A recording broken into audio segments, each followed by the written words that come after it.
ครับวันนี้ผมจะเดินทางเข้ากรุงเทพนะครับว่าจะไปเที่ยววัดบวรหน่อยนะครับก็เป็นเมนูเร่งด่วนครับก็เลยซื้อครับกิงโกะพลัสนะครับแต่วันนี้ผิดคอนเซปต์หน่อยนะครับเพราะว่ากินหวานแล้วนะครับเพราะว่าเห็นคนอื่นเขาพูดกันว่าก็อร่อยไม่แพ้กันกับรสจืดนะครับแล้วผมก็ซื้อแซนด์วิชนะครับเป็นเห็ดแฮมเห็ดนะครับแฮมเห็ด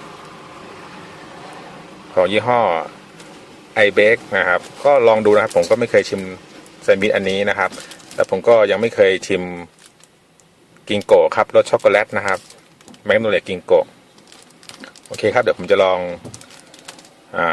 ชิมดูนะครับรสชาติเป็นยังไงตัวกิงโกะนี่ก็เวลาผมจะซื้อสินค้าเนี่ยผมก็จะดูนะครับช่วงนี้ดูพลังงานก็อยู่ที่130 กิโลแคลอรี่นะเดี๋ยวผมลองชิมดูครับก็เจาะชิมแล้วนะครับรสชาติก็เข้มข้นเหมือนเดิมครับก็เหมือนคล้ายๆกับตัวของรสจืดครับนี่ผมก็กินกับแซนด์วิชนะครับแซนด์วิชก็